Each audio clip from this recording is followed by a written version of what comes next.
கரங்களை உயர்த்தி கத்திர சூத்திரமனும் கத்த நல்லவர். அல்லேலூயா, அல்லேலூயா. செவ்வாய்க்கிழமை இன்னைக்கு என்ன பேசணும் அப்படின்ட்டு எப்பவுமே இது குருத்தோலை ஞாயிறு நம்ம அந்த ஆண்டவர் பவனி வந்ததை, எருசலேமில் பவனி வந்ததை எப்போவுமே நம்ம பார்ப்போம். அப்போ அதுக்கு ரிலேட்டடாக என்ன பேசணும் அப்படின்ட்டு ஜெபம் பண்ணும்போது ஒரு வார்த்தை என் இருதயத்தில் ஆண்டவர் பேசினார். அதுக்கு முன்னாடி ஒரு வசனத்தை நம்ம வாசித்தோம் இல்லையா? 21 அதிகாரம் மத்தேயு வாசித்தோமே, அதில் ஒரு வசனத்தை முதல்ல வாசிங்க.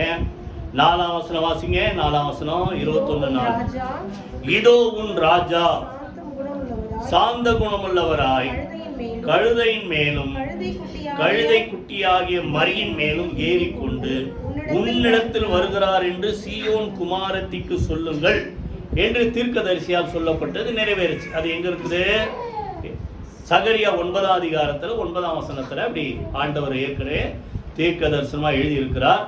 அது நிறைவேறும்படி அவர் என்ன செய்தார்? ராஜாவாக எருசலேமில் என்ன செய்தார்? முதல்ல என்ன செய்தார் சொல்லுங்க? பிரவேசித்தார். கைகளை வைத்து கத்துற சூத்திரமோனமா. அப்போ அதை பத்தி ஜெபம் என் இருதயத்துல ஒரு வார்த்தை ஆண்டவர் இருதயத்துல சொன்னார். மகிமையின் ராஜா உட்பிரவேசிப்பார். சொல்லுங்க வாய் திறந்து. மகிமை சொல்ல மாட்டீங்க. மகிமையின் ராஜா உட்பிரவேசிப்பார். அது எங்க இருக்குது?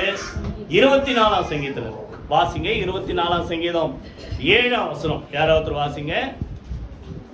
வாசல்களே உங்கள் தலைகளை உயர்த்துங்கள், அநாதி கதவுகளே உயருங்கள், மகிமையின் ராஜா உட்பிரவேசிப்பார். யார் இந்த மகிமையின் ராஜா? அவர் வல்லமை பராக்கிரமுள்ள கர்த்தர், அவர் யுத்தத்தில் பராக்கிரமுள்ள கர்த்தராமே. திருப்பி சொல்றார், வாசல்களே உங்கள் தலைகளை உயர்த்துங்கள், அநாதி கதவுகளே உயருங்கள், மகிமையின் ராஜா உட்பிரவேசிப்பார். யார் இந்த மகிமையின் ராஜா? அவர் சேனைகளின் கர்த்தரானவர், அவரே மகிமையின் ராஜா. கரங்களை வைத்து கர்த்தர் சூத்திரமோனோமா. இன்னைக்கு ஆண்டவர் நமக்கு சொல்ற வார்த்தை மகிமையின் ராஜா. வாய்த்து சொல்லுங்க. மகிமையின் ராஜா உட்பிரவேசிப்பார். அவர் யாரு? யுத்தத்தில் பராக்கிரமுள்ள சேனைகளின் கர்த்தர். அவர் என்ன செய்வார் சொல்லுங்க? உட்பிரவேசிப்பார். அப்ப நீங்க இதுல பாத்தீங்கன்னா முதல்ல எருசலேம்ல பிரவேசித்தார். அதை ஏற்கனவே நம்ம படிக்கும்போது சொன்ன ஞாபகம் இருக்கா? 10ஆம் வசனம் வாசிங்க. அவர் எருசலேமுக்குள் பிரவேசிக்கையில், அப்போ அந்த நகரத்துல அவர் எங்க பாடுபட போகிறாரோ, அடிக்கப்பட போகிறாரோ, அந்த நகரத்துல என்ன செய்தார் சொல்லுங்க? ஆண்டவர் என்ன செய்தார்? பிரவேசித்தார்.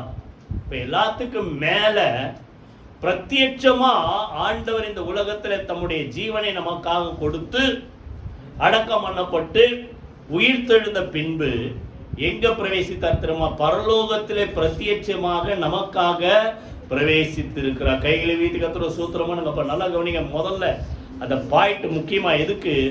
மகிமையின் ராஜா உள்ள பிரவேசித்தார். எதுக்கு தெரியுமா? நம்ம அந்த இடத்துல போய் பிரவேசிப்பதற்கு வழியை ரெடி பண்றதுக்காக இந்த உலகத்திலே முதல்ல அவர் ஒரு மனிதனாக பிரவேசித்தார்.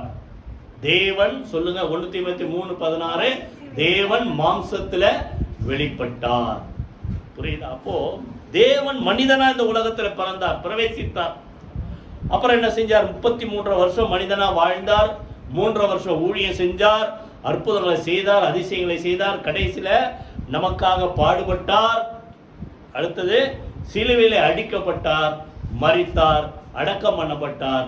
3ஆம் நாள் உயிரோடு எழுந்தார். பரலோகத்தில் முதற் பலனாய் நமக்காக உள்ள பிரவேசித்திருக்கிறார். அப்போ அந்த பிரவேசம் முதல்ல உலகத்திலே பிரவேசித்தார். புரியுதா? ஒரு மனிதனா. இரண்டாவது அந்த பவனி போகும்போது எருசலேம் நகரத்தில் பிரவேசித்தார். பின்னால் அதெல்லாம் முக்கியமான 3 காரியம் நான் சொல்றேன். அதுக்கு முன்னாடி பரலோகத்தில் பிரவேசித்திருக்கிறார். வாசிங்க. இப்போ எபிரேயர் 9ஆம் அதிகாரம். யாராவது எடுத்துங்க. எபிரேயர் 9ஆம் அதிகாரம் 7 முதல்ல வாசிங்க. 2ஆம் கூடாரத்தில் பிரதான ஆசாரியன் மாத்திரம் வருஷத்திற்கு ஒரு தரம் இரத்தத்தோட பிரவேசித்து அந்த இரத்தத்தை தனக்காகவும் ஜனங்களுடைய தப்பிதங்களுக்காகவும் செலுத்துவார். அப்போ மகிமையின் வாசஸ்தலம், மகா பரிசுத்த ஸ்தலம், அது ஆக்சுவலா இங்க தேவனுடைய ஆலயத்துல ஒரு இடம், இல்லைன்னா ஆசரிப்பு கூடாரத்துல ஒரு இடம். ஆனா அது நிஜமானது, அதுக்கு ஒரு நிழல். நிஜமானது எதுன்னா பரலோகத்தில் இருக்கிற மகா பரிசுத்த ஸ்தலம், தேவன் வாசம் பண்ணுற அந்த சமூகம். ஏன்னா மோசேக்கு சொல்லும்போது மலையிலே உனக்கு காண்பிக்கப்பட்ட மாதிரியின்படி இந்த வாசஸ்தலத்தை ரெடி பண்ணு அப்படின்னா, மலையில காண்பிக்கப்பட்ட மாதிரி எது? பரலோகத்தில் இருக்கிறத காட்டுறார். அதே மாடல்ல இங்க செய்கின்றார். புரியுதா? அப்போ இந்த உலகத்துல இருக்கிற அந்த மகா பரிசுத்த ஸ்தலத்துல எல்லாரும் போக முடியாது. அதுக்கு ஒரு தகுதி, பிரதான ஆசாரியன் மாத்திரம். டெய்லி போலாமா? டெய்லி போக முடியாது. வருஷத்துக்கு ஒரு தடவை, சும்மா போக முடியாது. அதுக்காக நிறைய ஆயத்தம் பண்ணி தன்னை பரிசுத்தமா காத்துக்கொண்டு, புரியுதா, அந்த ஆட்டு கடாக்கள் அந்த காளைகள் அதெல்லாம் அடித்து ரத்தத்தை சிந்தி அந்த ரத்தத்தோடு உள்ள செய்வான், பிரவேசிப்பான். புரியுதா? இப்போ நிஜமானது எதுன்னா அங்க சொல்றாரு, 9ஆம் வசனம் வாசிங்க. அந்த கூடாரம் இக்காலத்திற்கு உதவுகிற ஒப்பனையாய் இருக்கிறது. சொல்லுங்க, அது நிஜமானதல்ல. அது என்ன சொல்லுங்க? ஒப்பனை.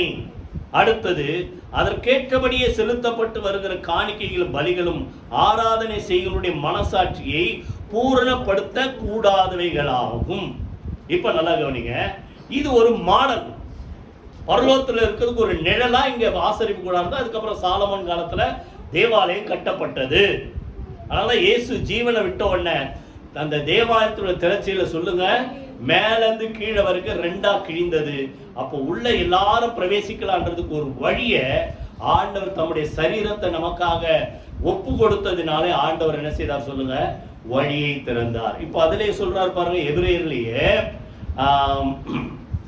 12ஆம் வசனம் வாசிங்க. 12ஆம் வசனம் 11 கூட சொல்றாரு, கிறிஸ்துவானவர் வரப்போகிற நன்மைகளுக்குரிய பிரதான ஆசாரியராக வெளிப்பட்டு கையினால் செய்யப்பட்டதாகி இந்த சிருஷ்டி சம்பந்தமான கூடாரத்தின் வழியாக அல்ல. அப்படின்னா அர்த்தம், கையில செய்யப்பட்ட தேவனுடைய ஆலயமோ சாலமோன் கட்டின ஆலயமோ இல்ல அதுக்கு முன்னாடி இந்த ஆசரிப்பு கூடாரமோ அதுல உள்ள பிரவேசிக்கல. பெரிதும் உத்தமமான கூடாரம் அப்படின்னு அர்த்தம், நிஜமான அந்த பரலோகத்திற்கு கூடாரத்துல நமக்காக பிரவேசித்திருக்க. எப்படி? வெள்ளாட்டுக்கடா இளங்காளைகளுடைய ரத்தத்தினாலே அல்ல, சொல்றாரு, தம்முடைய சொந்த ரத்தத்தினாலும் ஒரே தரம் அங்க இருக்கிற மகா பரிசுத்த ஸ்தலத்திலே பிரவேசித்து நித்திய மீட்பை நமக்காக என்ன செய்தார் சொல்லுங்க? உண்டு பண்ணினார். அப்போ தேவனுடைய ராஜ்யத்துல எல்லாரும் வருவதற்கு முதற்பலனாக அவர் தம்மைத்தாமே ரத்தம் சிந்தி மரித்து அடக்கம் பண்ணப்பட்டு சொல்லுங்க நமக்காக என்ன செய்தார்? உயிர் தெழுந்து பரலோகத்துல சொந்த ரத்தத்தோடு பிரவேசி. அது இன்னும் சொல்றாரு பாருங்க, அதுல இப்போ 24ஆம் வசனம், அதிலே 24 வாசிங்க. அப்படி அந்தபடி மெய்யான பரிசுத்த ஸ்தலத்துக்கு அடையாளமான கையினால் செய்யப்பட்டதா இருக்கிற பரிசுத்த ஸ்தலத்துல கிறிஸ்துவானவர் பிரவேசி. திருப்பி சொல்றாரு, இந்த உலகத்துல கையினால் செய்யப்பட்ட ஆலயம் அந்த ஆசரிப்பு கூட அதுல போல எங்க போனாரா? பரலோகத்திலே தானே இப்பொழுது, இல்ல நிதானம் வாசிங்க, பரலோகத்திலே தானே இப்பொழுது நமக்காக தேவனுடைய சமூகத்தில் பிரத்யட்சமாகும்படி பிரவேசித்திருக்கிறார். சொல்லுங்க, எங்க பிரவேசிக்கிறார்? நிழலா இருக்கிற இந்த உலக ஆசரிப்பு கூடாரம் அல்ல, தேவாலயம் அல்ல, பரலோகத்தில் இருக்கிற மெய்யான பரிசுத்த ஸ்தலம். அதுல யாருக்காக பிரவேசித்திருக்கிறாரா சொல்லுங்க? நமக்காக. ஏன்? அவர் உள்ள போய் வழியை திறந்தார். ஆனாதான் இவர் 10ஆம் அதிகாரத்துல அவர் சிலுவையில சிந்தின ரத்தத்தினாலே மகா பரிசுத்த ஸ்தலத்துல பிரவேசிக்கிற ஒரு தைரியம் நமக்கு உண்டானது. கைகளை வைத்து கர்த்தரை ஸ்தோத்திரம் பண்ணுவோம். அப்போ ஆண்டவர் உலகத்திலே மனிதனா பிரவேசித்தார், பாடுபடுவதற்கு முன்பாக எருசலேமிலே ராஜாவா பிரவேசித்தார். எல்லாத்துக்கும் மேல மரித்த பிறகு என்ன செய்தார் சொல்லுங்க? சொந்த ரத்தத்தோடு கூட முதற்பலனாக நமக்காக பரலோகத்தில் இருக்கிற மெய்யான பரிசுத்த ஸ்தலத்துல நமக்காக என்ன செய்திருக்கிற? வாய்த்தர சொல்லுங்க, பிரவேசித்திருக்கிறார். கைகளை வைத்து கர்த்தரை ஸ்தோத்திரம். இதெல்லாம் அவருடைய பிரவேசம். ஆண்டவர் சொன்ன வார்த்தை சொல்லுங்க, மகிமையின் ராஜா. வாயத்திர சொல்லுங்களேன், மகிமையின் ராஜா உட்பிரவேசிப்பார். இப்ப 3 காரியம். எதுல அவர் பிரவேசிக்கிறார்? முக்கியமா பிரவேசிக்க வேண்டும். அது நமக்கு எவ்வளவு நன்மை. 3 காரியம் தான் பார்க்கணும். ரொம்ப ஷார்ட்டா சீக்கிரமா பார்த்து முடிப்போம். முதலாவது திருப்பி அந்த மத்தேயுக்கே வாங்க, 21ஆம் அதிகாரம், திருப்பி அதே வார்த்தைக்கு வாங்க. 21:12 யார் ஒருத்தர் வாசிங்க. 21:12.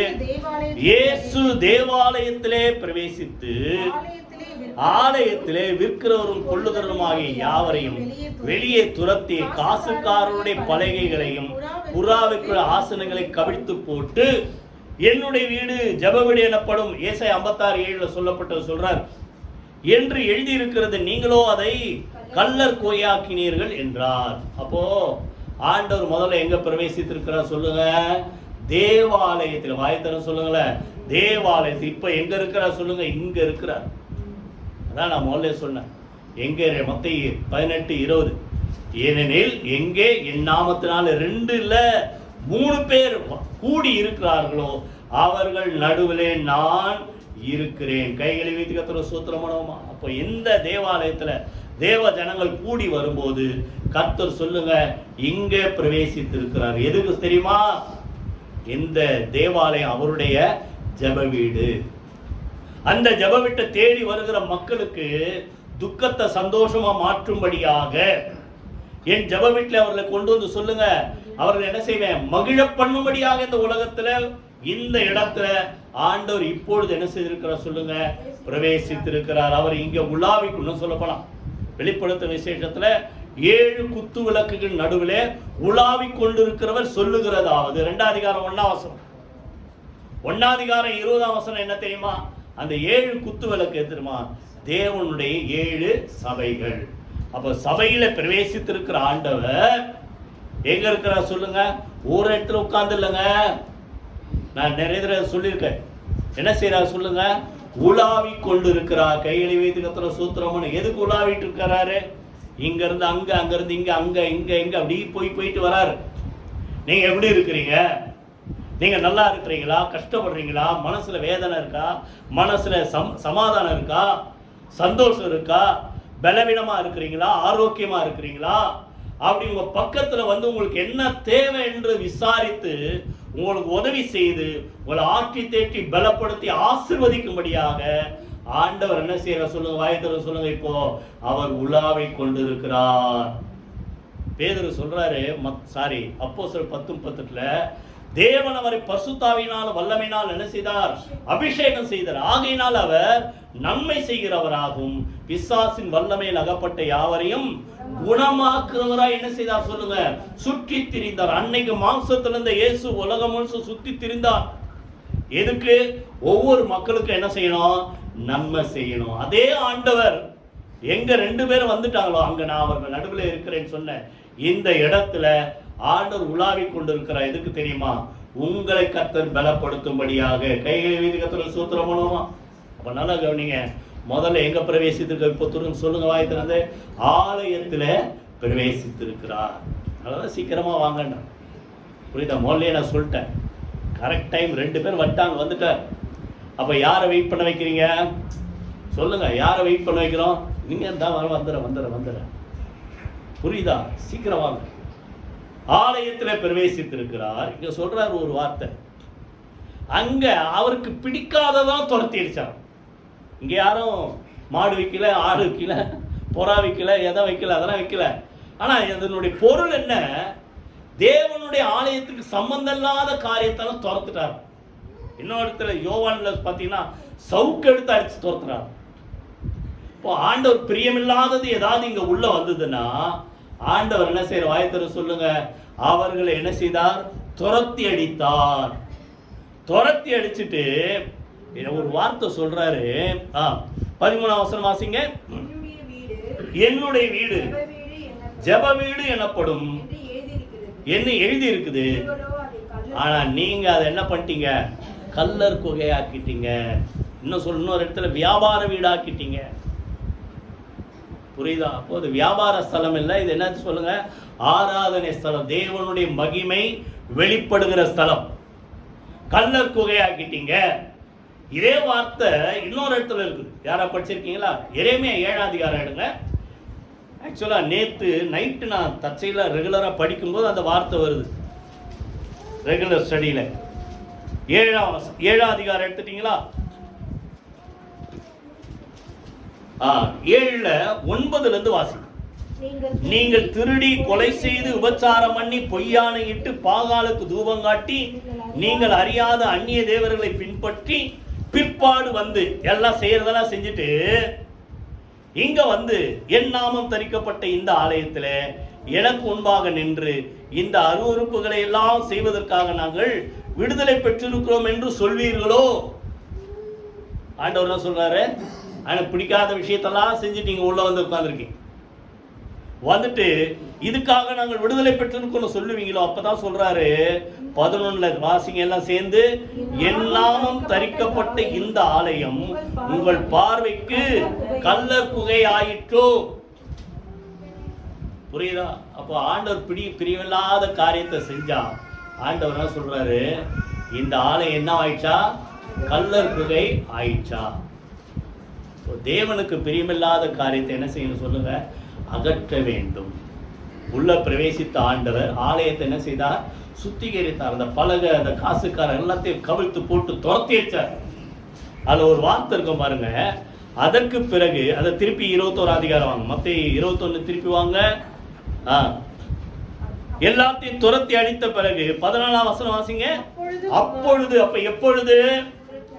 ஆண்டவருக்கு பிரியமில்லாத காரியத்தில் ஆண்டவர் துரத்தி அடித்த பிறகு, அப்பொழுது குருடரும் சப்பானிகளும் தேவாலயத்தில் அவரிடத்துக்கு வந்தார்கள், அவர்களை அவர் சொஸ்தமாக்கினார். கைகளை வீட்டு கத்துற சூத்திரமோனோம். அப்போ ஆண்டவர் பிரியமில்லாத காரியம் இங்க இருக்கிற வரைக்கும் இப்படிப்பட்ட காரியம் நடக்காது.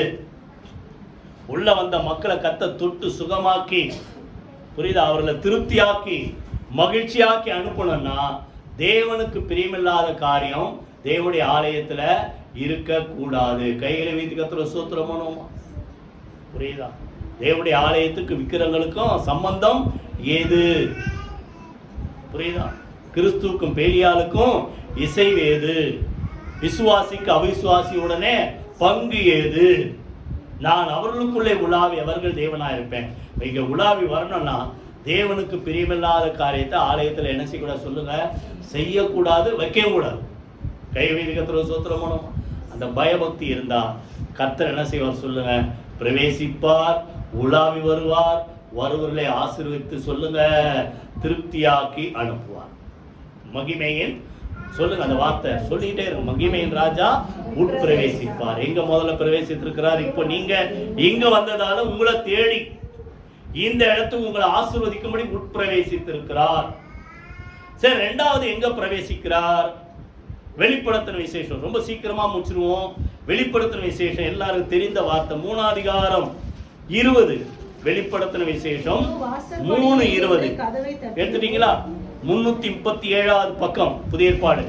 இதோ வாசற்படியிலிருந்து கதவை தட்டுகிறேன், ஒருவன் என் சத்தத்தை கேட்டு கதவை திறந்தால் அவனிடத்தில் நான் பிரவேசித்து அவனோட போஜனம் பண்ணுவேன், அவனும் என்னோட போஜனம் பண்ணும். வெளிப்படுத்தும் விசேஷம் 3:20 வசனம் நோட் பண்ணீங்க. தெரியலன்னா நீங்க பேஜ் பேஜா திருப்புறதுல சொல்றதையும் விட்டுறீங்க. அதனால நல்லா கவனிங்க, சொல்றது கவனி. ஆண்டவர் என்ன சொல்றார்? வாசற்படியிலிருந்து தட்டுகிறேன். இப்ப இவன் தட்டுவாரா சொல்லு? உங்களதான் பார்த்து கேட்கிறேன். இப்ப சர்ச்சு கதவு தட்டுவாரா? இல்ல, உள்ள வந்துட்டார் அவர்.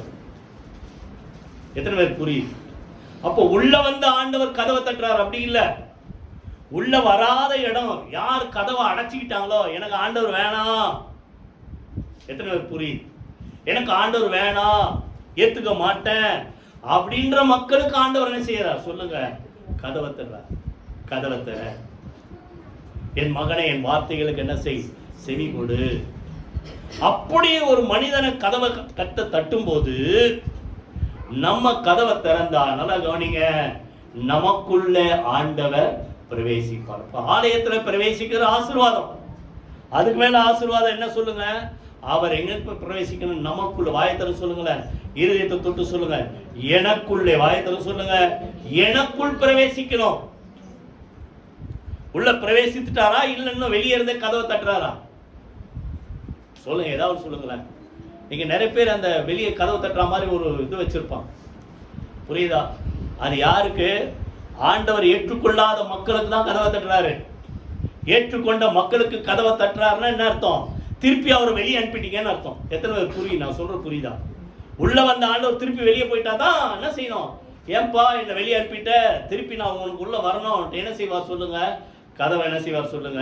தட்டுவார். இப்ப நல்லா கவனிங்க, கதவை திறந்தாதான் உள்ள வருவார். எத்தனை பேர் புரியுது? உலகத்துல ஒரு மாதிரி ஒரு வார்த்தை பேசும், திறந்த வீட்டுக்குள்ள ஏதோ நுழையிற மாதிரி இப்படி, அப்படிலாம் ஆண்டவர் செய்ய மாட்டார். அது புரியணும்னா நீங்க யோவான் 10 அதிகாரம் எடுங்க. யோவான் 10 அதிகாரம் முதல் வசனத்தை வாசி. 10:1 வாசிங்க. மெய்யாகவே மெய்யாகவே நான் உங்களுக்கு சொல்லுகிறேன். நல்லா கவனிங்க, வாசல் வழியாய் பிரவேசிக்கிறவன். நம்மளாம் ஆடுகள், ஆட்டு தொழுவத்துக்குள்ள வாசல் வழியா, நேர் வழியா, சொல்ல போனா வாசல் தான் நேர் வழி, நேர் வழியா சொல்லுங்க பிரவேசிக்கிறவன். நல்லா கவனிங்க, அவர் பிரவேசியாமல் வேறு வழியா ஏறுகிறவன். நல்லா கவனிங்க, இது அவரை பத்தி சொல்லல. வாசல் வழியா உள்ள பிரவேசிக்காம வேற வழியா ஏறி வருவான். அப்படின்னா அர்த்தம், பலவந்தமா உள்ள வருவான், இல்ல கதவை உடைச்சிக்கிட்டு வருவான். ஆண்டவர் ஒரு நாள் கதவை உடைச்சிக்கிட்டுலாம் வரமாட்டார். நீ கதவை பூட்டிக்கிட்டா கூட தட்டி நீயா திறக்கிற வரைக்கும் வெயிட் பண்ணுவார். திறந்தாதான் உள்ள வருவார். அதான் ஆண்டவர். உன்னுடைய சுய சித்தத்துக்கு ஆண்டவர் என்ன செய்யறார் சொல்லுங்க? மதிப்பு கொடுத்து நீ இடம் கொடுக்கணும்னு கேட்கிறார். ஆனா நீ இடம் கொடுக்காமலே கதவை அடைச்சாலும் கதவை உடைச்சிக்கிட்டு உள்ள வரவன் யாரு? கொள்ளைக்காரன், திருடன். அவன் யாரு? பொய்யன், கொலைபாதகன். பின்னால் இதெல்லாம் போடு, புரியுதா? அவன் யாரு சொல்லுங்க? கொலைக்காரன். கொல்லவும் அடிக்கவும் வருகிறானே அல்லாமல் வேற ஒன்றுக்கும் அவன் என்ன செய்தல வரதில்லை. அவன் என்ன செய்வான்? உட்புகுவான். ஆண்டவர் அப்படி இல்லை, உட்புகிறவர் அல்ல. வாசல் வழியா டீசென்டா உள்ள வருவார். நீயா கதவை திறந்தாதான் உள்ள வருவார். எத்தனை பேர் புரியுது? இப்போ அவரை ஏற்றுக்கொள்ளுகிற வரைக்கும் என்ன செய்யறார்? கதவை தட்டுறார். நீங்க கதவை திறந்த, ஆண்டவரே என் இருதயத்துல வாங்க, நீங்க கதவை திறந்தா உள்ள வருவார். என்ன செய்வார் சொல்லுங்க? நம்மோடு கூட ஐக்கியமா இருப்பார். நான் அவனோடு சொல்லுங்க போஜனம் பண்ணுவேன், அவனும் சொல்லுங்க என்னோடு கூட போஜனம் பண்ணுவான். அதான் 2ஆம் வசனம் 10:2 வாசல் வழியாய் பிரவேசிக்கிறவனும் அவன் தான் சொல்லுங்க ஆடுகளின் மேய்ப்பனாய் இருக்காதான். நானே நல்ல மேய்ப்பன்ட்டு அவர் தன்னை சொல்றார். அப்ப அவர் எதிர் வழியா தான் சொல்லுங்க? வாசல் வழியா தான் பிரவேசி. அவர் தான் வாசல். பின்னால சொல்றார் 9ஆம் வசனத்துல, நானே வாசல். அப்போ வாசல் வழியா தான் உள்ள வருவாரு. வலுக்கட்டாயமா பலவந்தமா உள்ள வரும் பிசாசு. புரியுதா? இன்னும் ஒரு சில சூழ்நிலையில உங்களுக்கு புரியிக்கிற நல்ல கவனிங்க. வெளிப்படுத்தின சாரி உன்னத பாட்டு எடுங்க. உன்னத பாட்டு 2ஆம் அதிகாரம், உன்னத பாட்டு 2ஆம் அதிகாரம் 1ஆம் வசனத்திலிருந்து யாரோ ஒருத்தர் வாசிங்க. ஓ வெயிட் 2ஆம் அதிகாரம் இல்ல 3ஆம் அதிகாரமா? ஒரே 3:1. ராக்காலங்களில் என் படுக்கையிலே என் ஆத்தும நேசரை தேடினேன், தேடியும் நான் அவரை காணவில்லை. நான் எழுந்து நகரத்தின் வீதியிலும் தெருக்களிலும் திரிந்து என் ஆத்தும நேசரை தேடுவேன் என்றேன், தேடியும் நான் அவரை காணவில்லை. நகரத்தில் திரிகிற காவலாளர் என்னை கண்டார்கள். என் ஆத்தும நேசரை கண்டீர்களா என்று அவர்களை கேட்டேன். நான் அவர்களை விட்டு கொஞ்ச தூரம் கடந்து போன உடனே என் ஆத்தும நேசரை கண்டேன். இது என்ன தெரியுமா? மெய்யான ஆண்டவர் மேல இருக்கிற ஒரு தாகம்.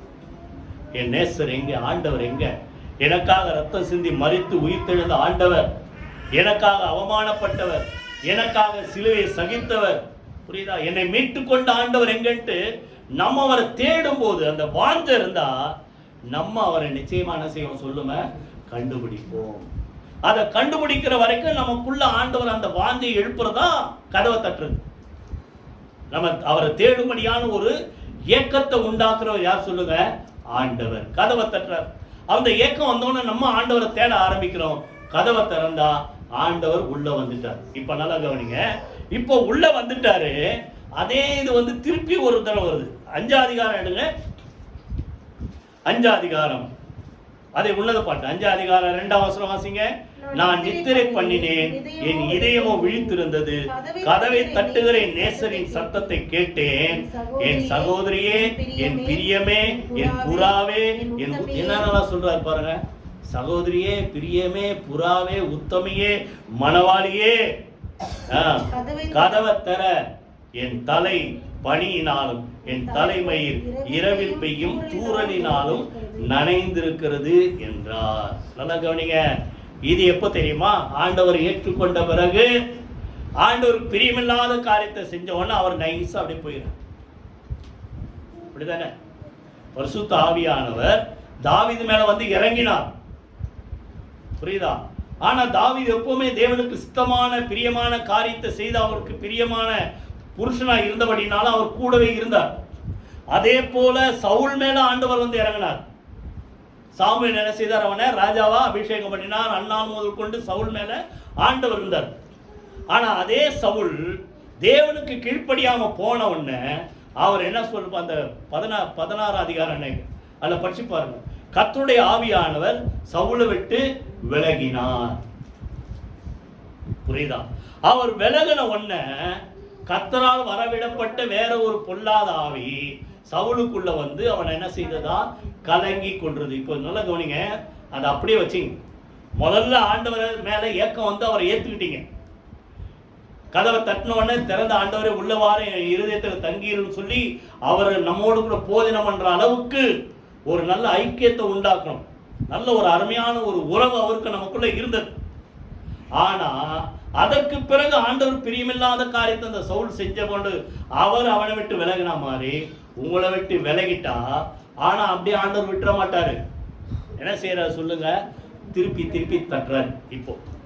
இப்போ அதை தட்டுறது இது செகண்ட் டைம், முதல் டைம் இல்லை. செகண்ட் டைம் வந்து கதவை தட்டுறாரு. என்ன சொல்றாரு?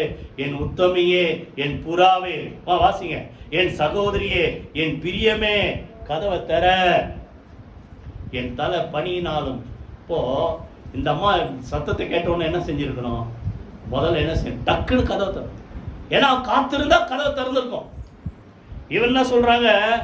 வஸ்திரத்தை இப்பதான் கழட்டி போட்டேன், திரும்பி எப்படி உடுப்பேன், பாதங்களை கழுவேன், எப்படி திருப்பி அழுக்காக்குவேன், கதை சொல்லிக்கிட்டே இருக்குது. அப்போ அதற்கு பிறகு ஆண்டவர் என்ன செய்யறாரா? கதவு துவாரத்தின் வழியா கையை நீட்டினான். அப்போதான் அந்த அவர் கையில பார்த்த உடனே என்ன, நல்லா கவனிங்க, அவர் கையில என்ன இருக்கு சொல்லுங்க? நமக்காக அடிக்கப்பட்ட காயங்கள். அந்த கையை பார்த்தனும் உள்ள போகுது. ஐயோ, எனக்காக உயிர் கொடுத்த ஆண்டவர் அல்லவா, இல்லைன்னா எனக்காக காயத்தை ஏற்றுக்கொண்ட ஆண்டவர் அல்லவா, எனக்காக ரத்தம் சின்ன ஆண்டவர் அல்லவா. அப்பா உள்ளம் பொங்குது. கதவை திறந்தா டிலே. என்னாச்சு? வெயிட் பண்ணி கதவை தட்டி பார்த்துட்டு ஆண்டவர் என்ன பண்ணிட்டாரு? போயிட்டார். போன பிறகு இந்த அம்மா அதுக்கு பின்னாடி திருப்பி போய் ஊரெல்லாம் தேடுது, கண்டுபிடிக்க முடியல. நல்லா, அப்படிப்பட்ட வாய்ப்பு உங்களுக்கு வரக்கூடாது. ஆனால் தான் சொல்றேன், கதவை தட்டும் போதே உடனே ஏற்றுக்கொண்டவர் சத்தத்துக்கு என்ன செய்யுங்க? செவி கொடுங்க. கைகளை வீதி கத்துற சூத்திரம் பண்ணுவோமா? புரியுதா? அப்ப முதல் தடவை கதவை தட்டும் போது ஏற்றுக்கொண்டோம் எல்லாரும். புரியுதா? ஆனா அவரை விட்டுட்டா அதுக்கு பிறகு ரொம்ப கஷ்டம். இததான் சொல்றாரு. இப்போ ஒரு வசனம் வாசிங்க. மத்தேயு 12 அதிகாரம் எடுங்க. மத்தேயு 12 அதிகாரம் 43. யார் ஒருத்தர் வாசிங்க. மத்தேயு 12:43. அசுத்த ஆவி ஒரு மனுஷனை விட்டு புறப்பட்டு போகும்போது வறண்ட இடங்களில் அலைந்து இளைப்பாறுதல் தேடியும் கண்டடையாமல். நல்லா கவனிங்க, ஆண்டவர் ஏற்றுக்கொள்வதற்கு முன்னாடி எவ்வளோ உள்ள இருந்தது. எத்தனை பேர் புரியுது? 12:43. ஒரு மனுஷன் விட்டு போயிடுச்சு. பாவம், இருள், அந்தகாரம், அறியாமை, இதெல்லாம் இது இருந்தது. எல்லாம் போயிடுச்சு. அங்க யார் வந்து உட்கார்ந்து இருக்கிறாரு? ஆண்டவர் வந்து ராஜாவா, சொல்லுங்க, ராஜாவா விட்டு இருக்கிற ஆளுகை செய்கிறார். புரியுதா? இப்போ உள்ள வந்து ஆண்டவர் திருப்பி அதை கற்பனை பண்ணி பாருங்க. ஆண்டவர் பிரியமில்லாத காரியத்தை செஞ்சா அவர் என்ன செய்வார் சொல்லுங்க? அமைதியா விலகிட்டாரு. சவுலை விட்டு விலகின மாதிரி விலகின உடனே இப்போ அந்த வீடு இப்ப என்னவா இருக்குது சொல்லுங்க? அந்த வீடு நான் விட்டு வந்த என் வீட்டுக்கு திரும்பி போவேன் என்று சொல்லி அங்கே வந்து அந்த வீடு வெறுமையாகவும் பெருக்கி ஜோடிக்கப்பட்டதாகவும் இருக்க கண்டு. உள்ள ஆண்டவர் வந்தவன உள்ள எல்லாம் பரிசுத்தமாக்கிட்டாரு. ஆனா அவருக்கு பிரியமில்லாத காரியத்தை செஞ்சதால அவர் என்ன செஞ்சிட்டார் சொல்லுங்க, நல்லா கவனிங்க, விலகிட்டார். இப்போ இது வெளியே போனது வேற எங்க போலாமான்னு சான்ஸ் தேடுது. அதானே, எவனை விழுங்கலாமோ என்று வகை தேடி என்ன செய்யறான், சுற்றி திரிகிறான். தேடி தேடி சுத்துது, வேற இடமே கிடைக்கல. அந்த ஆவிகள் அந்த இவனை கல்லறையில் இருந்த மனுஷன் கிட்ட இருந்து வெளியே வந்த உடனே, வெளியே வரதுக்கு முன்னாடி கேட்குது, அந்த பன்னிகளுக்குள்ள போறது. அப்போ இது வாசம் பண்றதுக்கு ஒரு இடம் தேவை, அதுக்கு ஏதாவது ஒரு இடம் இருக்கணும். இப்போ இது உங்களை விட்டு வெளியே வந்துச்சுன்னு வச்சுங்களேன், வெளியே வந்தோன்னா சுத்தி சுத்தி பார்க்கறது வேற எங்குமே இல்லை, இடம் கிடைக்கல. ஒன்னு சரி நம்ம ஒரு இடத்த விட்டு வந்தோமே, அங்கே போய் பார்ப்போமே. புரியுது? எத்தனை பேர் புரியுது? அங்கே போய் பார்ப்போமே அப்படின்னு வந்தா அந்த வீட்டில் அவர் இருப்பார் தெரியும். திருப்பி ஒரு ட்ரை பண்ணி பார்ப்போமே. ட்ரை பண்ணி பார்த்தா அந்த வீடு எப்படி இருக்குது, எம்டியா இருக்கு. அதுக்குள்ள என்னாச்சு, ஆண்டவர் பிரிய இல்லாத காரியம் வந்ததால உள்ள இருந்த ஆண்டவர் வெளியே போயிட்டார். எம்டி ஆனவன், ஆஹா இந்த வீடு ரொம்ப அழகா இருக்குது, ரொம்ப ஜோடிக்கப்பட்டிருக்குது, இப்போ எம்டியா இருக்குது அப்படின்ட்டு உள்ள வந்து என்ன செய்தான், சும்மா வராதான். 45 திரும்பி போய் தண்ணியிலும் பொல்லாத வேறு 7 ஒன்னு போனது 8 உள்ளது, அதோட சேர்ந்து இன்னும் 7 கொண்டு வந்து உள்ள வந்து உட்புகுந்து, அந்த வார்த்தை இருக்கா சொல்லுங்க, கூட்டி கொண்டு வந்து உட்புகுந்து தான் சொல்றேன். ஆண்டவர் உட்புகிறவர் அல்ல. தட்டி டீசெண்டா நீ கதவை திறந்தாதான் உள்ள போவாரு. நீ கதவை அடைச்சிக்கிட்டா என்ன செய்ய மாட்டாரு, கதவை உடைச்சிக்கிட்டு உள்ள வரவர் அல்ல. அவர் திருடன் அல்ல, கொள்ளைக்காரன் அல்ல. நம்முடைய சுய சித்தத்துக்கு ஆண்டவர் செவி கொடுக்கிற ஆண்டவர். எத்தனை பேர் புரியுது? அவங்களுக்கு கை வைத்து கத்துற சூத்திரம் பண்ண புரியுதா? அதனால முதல் தடவை தட்டும் போது உள்ள வந்த ஆண்டவர் அவரை காத்துக்கொள்ளணும். அவரை சொல்லுங்க, வாய் திறந்து வெளியே போகாதபடி சொல்லுங்க. அந்த அம்மா அப்படித்தானே போட்டுச்சு அந்த முதல் அனுபவத்துல. நான் அவர் என்னை விட்டு விலகாதபடிக்கு அவரே என்ன செய்த, என் வீட்டுக்குள்ள என்ன செய்த, அந்த வார்த்தை இருக்கா, காத்து கொண்டேன், விடாமல் பற்றி கொண்டேன். புரியுதா? அதனால உள்ள வந்த ஆண்டவரை வெளியே விட்டுறாதீங்க. வெளியே விட்டா இன்னும் அந்த நிலைமை என்ன செய்யுமா, முன்னிலைமை பார்க்கல் பின்னிலைமை அதிக கேடுள்ளதா இருக்கும். இததான் சொல்றாரு, உள்ள வந்த ஆண்டவர் எங்க வந்திருக்கிறாரு, நமக்குள்ள. இதுதான் முதல்ல ஆலயத்துல பிரவேசித்தார், இப்ப நமக்குள்ள வந்தா இதுதான் அவருக்கு ஆலயம். 1 கொரிந்தியர் 3:16 தான் சொல்றார். புரியுதா? உங்கள் சரீரம் தேவனாலே பெற்று தேவனுடைய ஆவியானவர் தங்கி இருக்கிற தேவனுடைய ஆலயமா இருக்கிறது என்று நீங்கள் அறியீர்களா சொல்லிட்டு 17 என்ன சொல்றாரு, ஒருவன் தேவனுடைய ஆலயத்தை கெடுத்தால் அவனை என்ன செய்வான் சொல்லுங்க, அவனை தேவன் கெடுப்பான். அதனால உள்ள வந்த ஆண்டவரை காப்பாற்றுகிற பொறுப்பு, வெளியே போகாதபடி புரியுதா, விடாமல் சொல்லுங்க, அந்த வார்த்தை விடாமல் பற்றி கொள்ளுகிறது யார் கையில் இருக்குது, நம்ம கையில். சரி, நேரில் முடிக்கிறேன். முதல்ல ஆலயத்துல பிரவேசித்தார் சொல்லுங்க, 2வது நமக்குள்ள பிரவேசித்திருக்கிறார், 3வது இப்போ 24 அதிகாரம் லூக்கா 24:29 யார் ஒருத்தர் வாசிங்க. லூக்கா 24:29. அவர்கள் அவரை நோக்கி, நீர் எங்களுடனே தங்கி, நல்ல கவனிங்க, இது விளக்குறேன். எம்மாவுன்ற ஊருக்கு போற வழியில எருசலேம் 7 இல்ல 8 கிலோமீட்டர் தூரமா. அப்போ 2 பேர் பேசிக்கிட்டே போறாங்க. ஒருத்தர் வந்து லூக்கா, இன்னொருத்தர் வந்து கிளையப்பா. பேர் வந்து போடல சரியா, ஆனா அவங்க 2 பேர் பேசிக்கிட்டே போறாங்க. பேசிக்கிட்டே போகும்போது ஆண்டவரும் கூடவே நடந்து பேசிக்கிட்டே வராரு. என்னப்பா பேசிக்கிறீங்க என்ன ஒண்ணு, உங்களுக்கு ஒன்றும் தெரியாதா, இயேசுவை பத்தி பேசுறோம். இயேசுகிட்டே என்ன சொல்றாங்க, இயேசுவை பத்தி பேசுகிறோம் சொல்லணும், அதெல்லாம் பேசிக்கிட்டே போறாங்க. அப்போ ஊருள்ள வழி வந்து 2ஆ பிரியுது. புரியுதா? அத்தருணத்தில் அங்க போட்டு பாருங்க, கிராமத்துக்கு சமீபமானார்கள். அப்பொழுது அவர் அப்புறம் போகிறது போல காண்பித்தார். இப்போ இவங்க இந்த டைரக்ஷன்ல போனோம், அவரு இப்படி விலகி போற மாதிரி காட்டுறாரு. அப்பதான் அவங்க என்ன சொல்றாங்க, அவர்கள் ஆண்டவரை நோக்கி, நீர் எங்களுடனே தங்கியிரும், சாயங்காலம் ஆயிற்று, பொழுதும் போயிற்று என்று அவரை வருந்தி கேட்டுக்கொண்டார்கள். அப்பொழுது அவர் அவர்களுடனே தங்கும்படி உள்ளே போனார். கையில வைத்து கர்த்தரை ஸ்தோத்திரம் பண்ணுங்க. அவங்க என்ன சொல்றாங்க, ஆண்டவரே நாங்க தங்கி இருக்கிற எங்க வீட்டுக்குள்ள வாங்க.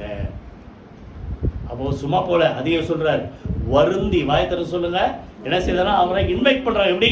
வருந்தி, ஆண்டவரே நீங்க நிச்சயமா வரணும், நிச்சயமா வரும். சாரி, லூக்கா 10 அதிகாரத்தை பார்த்தா ஒரு குடும்பத்தார் அவரை ஏற்றுக்கொண்டார். யாரு? லாசரு, மரியா, மார்த்தா. அந்த குடும்பத்தார் ஏற்றுக்கொண்டபடினாலதான் அந்த வீட்டுல ஒரு துக்கமான சம்பவம் வரும்போது உலகத்துல இல்லாத ஒரு அதிசயத்தை மறித்து கல்லறையில வச்சு 4 நாள் ஆச்சு. நாட்டம் எடுத்த ஒரு சரீரத்தை ஆண்டவர் அந்த குடும்பத்துக்காக என்ன செய்தார் சொல்லுங்க? உயிரோடு எழுப்பினார். கைகளை வைத்து கர்த்தருக்கு ஸ்தோத்திரம் பண்ணுவோமா? அப்போ ஒரு குடும்பத்துல இயேசு உள்ள வந்துட்டா அந்த குடும்பம் சொல்லுங்க வாயை திறந்து ஆசீர்வதிக்கப்படும். காரணம் அவங்க என்ன பண்ணாங்கன்னா வருந்தி அழைத்தார். சொல்லுங்க வாயை திறந்து வருந்தி அழைத்தார்கள். அப்பொழுது அவர்களோடு கூட உள்ளே போகும்படி அவர் என்ன செய்தார் சொல்லுங்க? உள்ளே பிரவேசித்தார். பிரவேசித்து சொல்றாரு, அவங்களோடு உட்கார்ந்து சாப்பிடுறார். அவர்களோட அவர் பந்தி இருக்கையில் அப்பத்தை எடுத்து ஆசீர்வதித்து அதை பிட்டவர்களுக்கு கொடுத்தார். அப்பொழுது அவருடைய கண்கள் திறக்கப்பட்டு அவரை அறிந்தார்கள். உடனே அவர்களுக்கு அவர் மறைந்து போனார். வெளிப்ப எடுத்துட்டு மறைஞ்சிட்டார். புரியுதா? நல்லா கவனிங்க. அப்போ முதல்ல ஆலயத்தில் பிரவேசித்தார் சொல்லுங்க. 2வது நமக்குள்ள பிரவேசித்தார். 3வது நம்ம குடும்பத்தில், வாயத்தர சொல்லுங்களேன், நம்ம குடும்பத்தில் ஆண்டவர் பிரவேசிக்கணும். காரணம் அவர் மேல ஒரு வாஞ்சை. சகையில் உள்ளமான மனுஷன், அதை அடிக்கடி பார்த்துருக்கும். ஆனா இயேசு எப்படிப்பட்டவர்? எப்படியாவது அவரை பார்த்துடணும். எங்க ஏறி உட்கார்றாரு? காட்டத்தி மரத்துல ஏறி உட்கார்ந்துருக்காரு. போகும்போது அப்படி பார்க்குறாரு. வந்துட்டார் ஆண்டவர். மேல இருந்து இப்படி பார்க்குறாரு. இயேசு உள்ள அவர் கீழே நடந்து போறாரு. கரெக்டா அந்த இடத்துல வந்த உடனே மத்தேயு 19 அதிகாரம் அப்புறம் படிச்சு பார்த்து நேரா அந்த இடத்துல வந்து நேரா ஆண்டவர் மேல பார்க்குறாரு. நேரா தானே பார்த்து நடக்கணும். மேல பார்த்து அங்க உட்கார்ந்து இருக்கிற மனுஷன் பேரை சொல்லி கூப்பிடுறாரு. சகைவே, நீ சீக்கிரமான செய், இறங்கி வா, நான் இன்னைக்கு உன் வீட்டுல தங்க வேண்டும். கைகளை வீட்டு கர்த்தருக்கு ஸ்தோத்திரம். அப்போ ஏன் சகை வீட்டுக்குள்ள தங்கினாரு சொல்லுங்க? அவங்க வருந்தி கூப்பிட்டாங்க. இவனுக்குள்ள இயேசுவை பார்க்க வேண்டும் என்கிற ஒரு ஆசை. 63 சங்கீதத்தில் அப்படித்தானே போட்டிருக்குது. இப்படியே சொல்லுங்க, வாய் திறந்த வார்த்தையை, இப்படியே அவரை பார்க்க ஆசையா இருந்து அவருடைய ஆலயத்துல உள்ள போய் அவருடைய வல்லமையையும் அவருடைய மகிமையையும் கண்டேன். கைகளை வைத்து கர்த்தருக்கு ஸ்தோத்திரம் பண்ணுங்க. அவரை பார்க்கணும், அவர் நம்ம வீட்டுக்குள்ள வரணும்ன்ற ஆசை வாஞ்சை இருந்தா உங்க வீட்டுக்குள்ள சொல்லுங்க ஆண்டவர் வர. உள்ள போனவனே எல்லாமே மாறிடுச்சு. ஆனா வெளியே இருக்கிறவங்களாம் முறுமுறுக்கிறாங்க. சகை ஒரு டாக்ஸ் கலெக்டர் ஆச்ச, ஊரை வச்சு உலையில போடுவாங்கன்னு அந்த ஒரு பழமொழி. அதை போல அநியாயமா பணத்தை சம்பாதிச்சு சொத்து சேர்த்து வச்சு பெரிய ஐஸ்வர்யம் பணக்காரனா இருக்கிறான இப்படிப்பட்ட பாவி வீட்டில் ஆண்டவர் பிரவேசிக்கலாமா அப்படின்ட்டு முறுமுறுக்கும் போது ஆண்டவர் சொல்றாரு, இவனும் ஆபிரகாமுக்கு குமாரனா இருக்கிறானேன்ட்டு சொல்றதுக்கு முன்னாடி ஒரு மாற்றம் உள்ள ஆண்டவர் பிரவேசிக்கும் போது சகை என்ன சொன்னாரு? ஆண்டவரே, என் ஆஸ்தியில பாதி என்ன பண்றேன் சொல்லுங்க, ஏழைகளுக்கு கொடுக்கிறேன். ஒருவனிடத்தில் நான் எதையாகிலும் இருக்கா? 8ஆம் வசனத்துல இருக்கு பாருங்க, அநியாயமா வாங்கினா அதை 4 திருப்பி கொடுக்கிறேன். உள்ள ஆண்டவர் பிரவேசித்த உடனே அவனுக்குள்ள ஒரு மனமாற்றம். கைகளை வைத்து கர்த்தருக்கு ஸ்தோத்திரம். அப்பதான் சொல்றார், இழந்து போனதை தேடவும் ரட்சிக்கவுமே மனுஷகுமாரன் வந்திருக்கிறார், இவனும் ஆபிரகாமுக்கு குமாரனாய் இருக்கிறானே. கைகளை வைத்து கர்த்தருக்கு ஸ்தோத்திரம் பண்ணுவோமா? நல்லா கவனிங்க. உள்ள வந்தா அந்த வீட்டுல ஒரு மாற்றம். உள்ள வர்றது காரணம் ஆண்டவர் மேல வாஞ்ச ஆவணம். இன்னொரு குடும்பம் அவரை ஏத்துக்குச்சு. வாசிங்க, ஒரு 2 குடும்பத்தை பார்த்துட்டு முடிச்சிருவோம் சீக்கிரமா. 7ஆம் அதிகாரம், அதே லூக்கால 7ஆம் அதிகாரம் எடுங்க. சீமோன் என்கிற ஒரு மனுஷன், அவன் ஒரு பெரிய ஒரு ஐஸ்வர்யமான வச்சுங்களேன், குஷ்டரோகியா இருந்து சுகமாக்கப்பட்ட ஒரு சீமோன். 7ஆம் அதிகாரம் இருக்கா?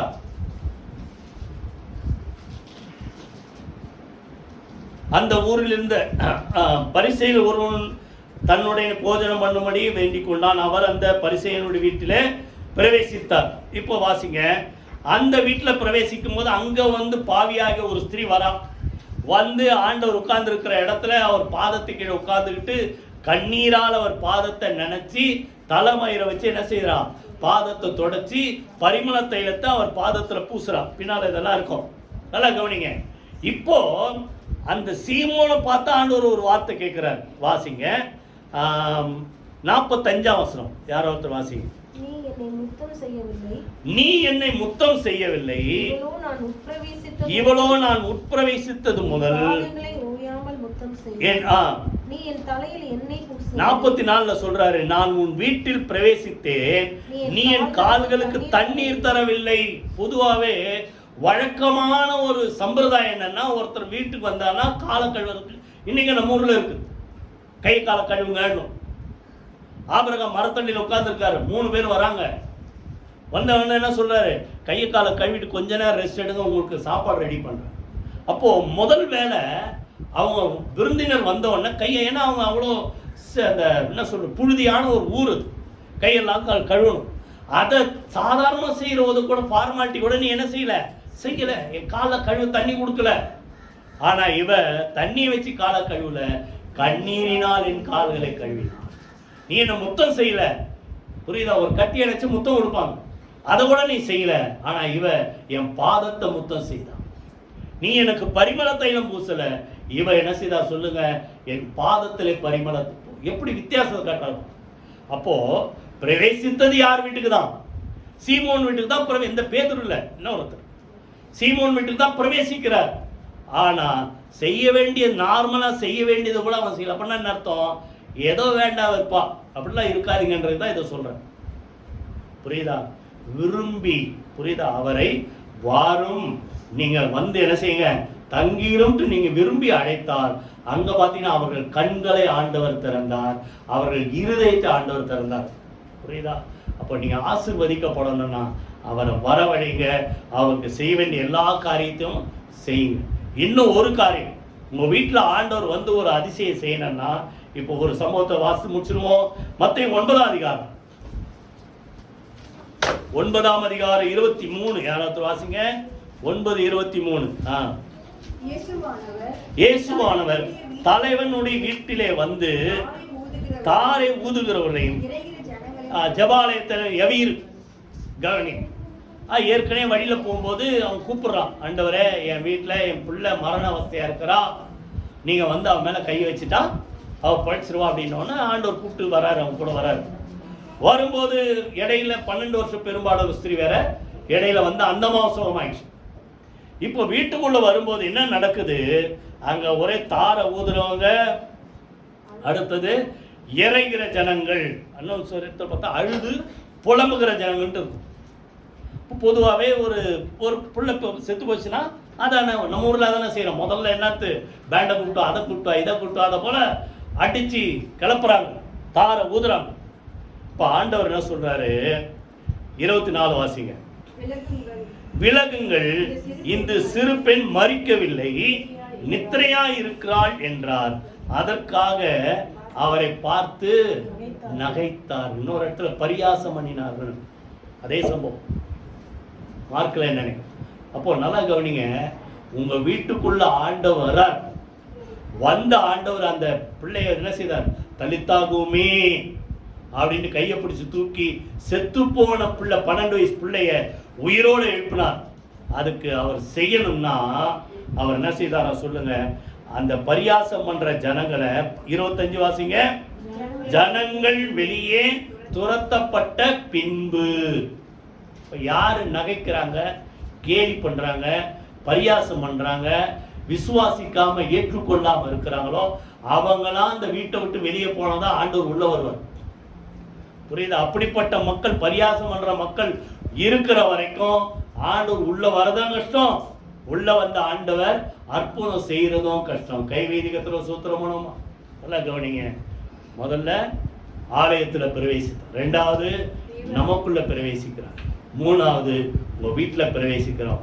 1 அவரை வருந்தி கூப்பிடணும், அவரை கனம் பண்ணணும். சீமோன் கனம் பண்ண. அடுத்தது சொல்லுங்க, பரியாசம் பண்ற காரியத்தெல்லாம் அவரை விட்டு என்ன செய்யணும், நம்ம வீட்டை விட்டு விளக்கு. அப்படின்னு என்ன அர்த்தம், அவர் பிரியமில்லாத காரியத்தெல்லாம் துரத்துங்க.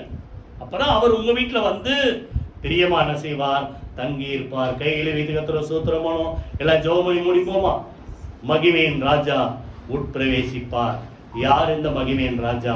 அவர் யுத்தத்தில் பராக்கிரமம் உள்ள கர்த்தராமே. எல்லாரும் கர்த்தரை ஸ்தோத்திரம் பண்ணி ஜெபம் கரங்களை வைத்து கர்த்தரை துதிப்போமா? முதல்ல எருசலேமிலே பிரவேசித்த ஆண்டவர் ஆலயத்துல பிரவேசி. எல்லாத்துக்கும் மேல இந்த உலகத்திலே நமக்காக மனிதனாக பிரவேசித்தார். பரலோகத்திலே நமக்காக பிரத்யட்சமா பிரவேசித்து அவர் முதற் பலனானார். நம்ம உள்ள போறதுக்கு வழியை திறந்தார். அவர் தான் சொல்றாரு, நானே வழியும் சத்தியமும் ஜீவனுமா இருக்கிறேன்.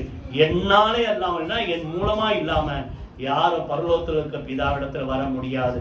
அப்போ நமக்காக பரலோகத்துல பிரத்யட்சமா வெளியரங்கமா பிரவேசித்து இருக்கிறார். அந்த ஆண்டவர் ஆலயத்துல பிரவேசித்து இங்க இருக்கிறார், உலாவி கொண்டிருக்கிறார். கர்த்தரை ஸ்தோத்திரம் பண்ணுங்க. எல்லாத்துக்கும் மேல அவர் நமக்குள்ள நம்ம இருதயத்துல பிரவேசிக்கணும். மூணாவது நம்ம குடும்பத்துல பிரவேசிக்கணும். பிரவேசிக்கிற ஆண்டவர் அற்புதம் செய்யணும்னா பரியாசம் பண்ற மக்களை விரட்டுங்க. பிரியமில்லாத காரியத்துல ஆண்டவர் நம்ம வீட்டை விட்டு வெளியே அனுப்புங்க. எல்லாத்துக்கும் மேல அவர் மேல வாஞ்ச தாகத்தோட அவரை கூப்பிட்டா கர்த்தர் தங்கி இருப்பார். கரங்களை வைத்து கர்த்தரை ஸ்தோத்திரம் பண்ணுவோமா? ஆண்டவரே, நீர் கொடுத்த வார்த்தைக்காக நாங்கள் நன்றி செலுத்துறோம். மகிமையின் ராஜா உட்பிரவேசிப்பார் சொன்ன வார்த்தைப்படி ஆலயத்துல பிரவேசித்திருக்கிற ஆண்டவர் எங்கள் உள்ளத்துல எங்கள் இருதயத்துல பிரவேசித்து கர்த்தர் தங்கி இருப்பீராக. எங்களை விட்டு விலகாதபடி அந்த அம்மா விடாமல் பற்றி கொண்டது போல ஆண்டவரே, நாங்கள் உம்முடைய பாதத்தை விடாமல் பற்றி கொள்ளுகிற அனுபவத்தை கர்த்தர் தருவதற்காக நன்றி செலுத்துறோம். எல்லாத்துக்கும் மேல அவருடைய மக்கள் ஆண்டவரை திரும்பி போகும்போது அவங்களோடு கூட கர்த்தர் நீரும் அவருடைய குடும்பத்தில் அவருடைய வீட்டிலே பிரவேசித்து ராஜாவாய் வீட்டிலிருந்து அந்த குடும்பத்திலே கர்த்தர் ஆசீர்வதிப்பீராக. அவருடைய நாமம் மகிமைப்படட்டும். இயேசு கிறிஸ்துவின் ஜீவனுள்ள ஜெயமுள்ள நாமத்தில் ஜெபிக்கிறோம் நல்ல பிதாவே. ஆமென், ஆமென், ஆமென். நம்முடைய கர்த்தராகிய இயேசு கிறிஸ்துவின் கிருபை, பிதாவின் தேவனுடைய அன்பும் பரிசுத்த ஆவியானவருடைய அந்யோன்ய ஐக்கியமும் நம் அனைவரோடு சகல பரிசுத்த அனைவரோடும் ஆண்டவராகிய இயேசு கிறிஸ்து வருகமட்டும் இருப்பதாக. ஆமென். என் ஆத்துமாவே கர்த்தரை ஸ்தோத்திரி, என் முழுவதுடைய பரிசுத்த நாமத்தை ஸ்தோத்திரி. என் ஆத்துமாவே கர்த்தரை ஸ்தோத்திரி, அவர் செய்த சகல உபகாரங்களை மறவாதே. ஆமென், ஆமென், ஆமென். God bless you.